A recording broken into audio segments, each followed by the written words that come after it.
El mundo del motor es un mundo lleno de leyendas, y como no, de leyendas negras que afectan a muchos modelos. Pero la pregunta es, ¿cuánto hay de verdad en ellas? Pues vamos a verlo, porque hay de todo.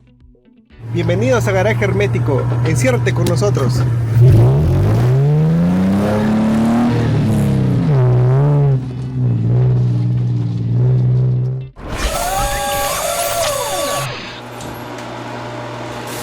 El mundo del motor tiene una gran capacidad de seducción. Bueno, resulta muy llamativo, se mueve mucho dinero y, como toda actividad humana, sobre todo tan intensa como es el caso del automóvil, pues es causa de incidentes y de accidentes. Y por todo ello es muy dado a que nazcan esas leyendas urbanas o leyendas negras que tienen muchos coches, generalmente coches con cierto atractivo, aunque no siempre. He elegido estas 10 porque me parecen muy interesantes. Algunas de ellas las he elegido por ser muy conocidas y algunas de ellas las he elegido justo por lo contrario, por ser muy poco conocidas. Vamos con ellos. BMW 323i, fabricante de viudas. Muchos coches, por distintos motivos, se han ganado este apodo de fabricante de viudas. Por ejemplo, en España, uno de ellos fue el Renault Dauphine. Pero en los años 80, el coche que se había ganado este apelativo era el BMW 323i, el de la serie E30, fabricado entre el 82 y el 94. ¿Los motivos? El primero es obvio. No había nada de electrónica salvadora. El único control de tracción era el pie derecho del conductor y el único control de estabilidad, las manos del conductor. Segundo, hablamos de un modelo de propulsión posterior con relativamente poco peso en el tren trasero y además potente, porque 150 caballos en 1982 para apenas 1.100 kilos eran bastantes caballos. Y tercero, el motor de 2.3 litros y 6 cilindros no tenía muchos bajos y necesitaba ir alto de vueltas para ofrecer su mejor rendimiento. Si además de todo esto el conductor no era hábil y llovía, teníamos la tormenta perfecta. Desde luego no era un coche fácil, pero de ahí a decir que es un coche manifiestamente peligroso, para mí hay un abismo. Así que en este caso el balance es positivo, porque considero que esta leyenda negra es falsa. Citroën DS, golpe de raqueta. Soy fan absoluto, eso ya lo sabéis, de la suspensión hidroneumática, pero en una de sus primeras aplicaciones en el DS ya se utilizó en la suspensión trasera del Traction Avant, pero en el DS pues no todo era perfecto. Ya sabéis que esta suspensión, en función del peso que soporta cada rueda, tiene un sistema hidráulico que sube la presión de cada eje y de cada rueda por separado. Pero, ¿qué pasaba si de pronto una rueda se quedaba sin peso? Por ejemplo, en un salto. No es habitual que los coches vayan saltando por ahí, pero en un rasante brusco esto puede suceder. En ese caso, el sistema hidráulico subía la presión para que la rueda, por decirlo así, bajase a buscar el suelo. ¿Cuál es el resultado? Que los DS en los saltos, aunque fueran unos saltos cortitos de unos instantes, en esos momentos que la rueda no tocaba el suelo, en vez de minimizar el salto, la suspensión lo incrementaba, porque había un efecto que se dio en llamar golpe de raqueta, que era como si dieses un raquetazo al coche por abajo, al salir la rueda con presión hacia el piso. ¿Qué pasa? Pues que en los años 60 y 70 eran frecuente en España los rasantes con una curva a continuación. ¿Esto por qué se hacía? Porque las carreteras primero eran caminos y pues el que iba andando miraba la iglesia del pueblo, iba andando hacia la iglesia, que el torreón era lo más alto, y justo cuando llegaba, como se está en un valle, pues había un rasante y unas curvitas para llegar al pueblo. Bueno, pues esta trazada era muy habitual y vamos, este tipo de trazado y este golpe de raqueta eran malos compañeros. Así que en este caso, aunque me encante el DS, la valoración podemos decir que es negativa, porque esta leyenda negra es verdadera. Daihatsu Terios, peligroso. En 1998, Daihatsu quiso hacer un SUV, como no podía ser de otra manera, pero pequeño y asequible, y diseñó el Terios. Bueno, más bien lo perpetró, porque, a ver, Daihatsu es una marca por la que tengo simpatía, pero diseñar un coche de casi 1,8 metros de alto y claramente menos de 1,6 metros de ancho, esto no puede salir bien. Además, para complicar las cosas, las suspensiones que buscaban el confort eran blanditas, Total, que volcar este coche era de lo más fácil. Otros coches que en algunos mercados también pues, sufrieron o se ganaron el apodo de fabricante de viudas. La prueba evidente de que el coche no estaba bien pensado es que la segunda generación era claramente más baja y, sobre todo, claramente más ancha. Así que, aunque no me guste, hay que decir que la leyenda negra en este caso es verdadera. Fiat Ritmo Diesel, se caía el motor. Por fin, en 1980, Fiat lanza un Ritmo con motor diésel, un motor nada menos que de 1,7 litros y 55 caballos, que era un motor que se había usado en el Fiat 132. Lo que sucede es que en el Fiat 132 el vano motor era grande y el motor iba longitudinal. No fue nada fácil colocar un motor nacido para ser longitudinal en un coche con tracción delantera y motor transversal.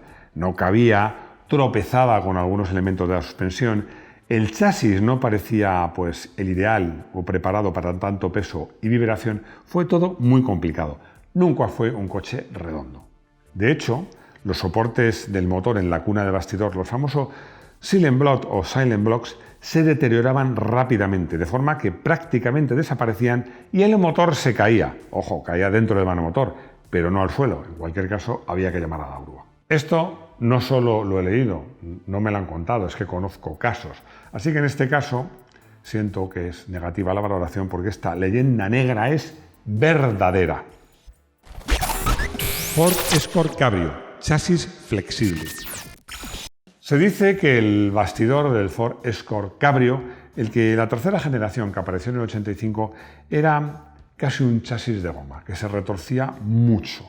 Tengo una fuente muy fidedigna, en este caso, que soy yo mismo, porque probé el coche y recuerdo que en curvas con fuerte apoyo se retorcía tanto que en la parte superior de la puerta que separaba el marco de parabrisas, pues es que se abría una rendija de varios milímetros que era evidente a simple vista. En las versiones más deportivas, con suspensiones más duras, el problema se acentuaba. A ver, todos sabemos que el comportamiento de este modelo, sin techo o con techo, incluso en las versiones cerradas, incluso en las más deportivas, no era de lo mejor. Así que en este caso también pues somos un poco negativos porque la leyenda negra es verdadera. Ford Pinto, ardiente. Henry Ford II quería un coche barato y asequible y lo quería ya. Y como su presidente en el año 1969, Simon Emil Knudsen, no quería hacerlo, lo despidió y puso en su lugar a Lee Iacocca. Y en 1971, yo diría que diseñado a toda prisa, nace el Ford Pinto. Las prisas nunca son buenas. Y un periodista norteamericano denunció que en caso de impacto trasero, el Ford Pinto era proclive a incendiarse. La marca lo desmintió. Luego se supo que esta denuncia era absolutamente cierta y que además Ford lo sabía. El manguito que unía el depósito con la boca de llenado, en caso de accidente, un alcance trasero, se rajaba y dejaba salir el combustible, que además caía en el tubo de escape. O sea, el riesgo de incendio era evidente. Henry Ford II lo sabía. Sus ingenieros le propusieron varias soluciones, que eran todas ellas caras, pero Ford dijo una famosa frase que yo creo que ahora estaría arrepentido, que es la seguridad no vende. Y además, sus asesores legales estimaron que era más barato pagar a los supuestos denunciantes que el coste de arreglar todos los coches. Eso era cierto, pero a día de hoy se estima que ese ahorro, que insisto, era cierto, costó 27 muertes confirmadas. Así que en este caso somos evidentemente negativos porque esta leyenda negra es verdadera. Lancia tema Ferrari, inconducible. Este coche era un coche prácticamente desconocido para los no aficionados en España, pero saltó a la fama debido al accidente del famosísimo jugador en ese momento, Fernando Martín, que era una celebridad a finales de los años 80. Todo esto lo contamos con detalle en un vídeo reciente que se tituló Coches asesinos. Este accidente fue portada en todos los medios, abría todos los telediarios, porque eso de que un turismo entre comillas, de base un motor nada menos que de Ferrari, a muchos les parecía una mezcla explosiva que daba lugar a un coche inconducible. Es cierto que con los 215 caballos de su motor V8, el Lancia Thema 832 by Ferrari, que es su nombre correcto, corría mucho y era muy rápido, pero tenía una estabilidad y unos frenos intachables. Así que no, vamos a ser positivos porque en este caso esta leyenda negra es completamente falsa. Porsche 911, lastrado. Cuando nació el Porsche 911 tenía un comportamiento del tren delantero errático y delicado. El drama era que su antecesor, el 356, el modelo viejo, pues iba mejor que el nuevo modelo, el 911. Dieron muchas vueltas al asunto, probaron muchos relajes distintos en el tren delantero, incluyendo darle caída negativa, caída positiva, en fin, toda la tecnología de Porsche al servicio de resolver un problema técnico. Y lo resolvieron. ¿Cómo lo resolvieron? Una solución muy sofisticada. Colocaron 2 lastres de 11 kilos en el paragolpes delantero. Una tecnología, como veis, muy refinada. Aquí sí habría que poner comillas. Por cierto, que en algún vídeo, rectifico, he dicho que estos lastres eran de plomo y no, es un error, eran de hierro fundido. Además, si tu coche era anterior a este ajuste, lo llevabas al concesionario donde, según palabras de la propia Porsche, te hacían una puesta a punto que consistía en meterle lastres al coche. Esto trató de ocultarse, pero es absolutamente cierto, así que esta leyenda negra es verdadera. Reliant Regal, patas arriba. Este es uno de esos modelos que nació en Gran Bretaña cuando los coches de 3 ruedas tenían evidentes ventajas fiscales. Bueno, era una forma que se les ocurrió a los políticos, que ya sabéis que saben tantos de coches, pues promocionar y fomentar que se hicieran coches malos y peligrosos. Era un coche con la peor combinación posible. Motor delantero, pesado y alto, 3 ruedas, además apto para ser conducido con carnet de moto, es decir, por gente que no tenía hábito para conducir coches, y barato, es decir, que lo podía comprar cualquiera. Por eso se vendieron muchos, pero poner este coche patas arriba, incluso al girar un poquito animado una boca calle, era fácil, muy fácil. Así que yo lo siento por este coche, pero esta leyenda negra es absolutamente verdadera. Renault 5 GT Turbo, ¡que entra el turbo! Llegué a una curva, me entró de repente el turbo y me salí de la calzada. Iba por ciudad y al frenar en un semáforo me entró el turbo y me choqué con el coche de delante, y eso que había puesto el punto muerto. Aceleré solo un poco y el coche salió disparado hacia adelante y me estrellé con el guardarraíl. Estas son frases reales, no me las he inventado, de usuarios del Renault 5 Turbo que recibí en la etapa en que respondía a la sección del consultorio de una revista de motor que entonces, era líder. Todas son ciertas y reales como consultas, pero completamente falsas como hecho real. Especialmente divertida, por mentirosa, es la que dice que le entró el turbo en punto muerto. Pero ¿cómo te va a entrar el turbo en punto muerto? Y si te entra además no empuja el coche, el motor se aceleraría pero el coche no corre más. Es cierto que el Renault 5 GT Turbo tenía 2 pecados.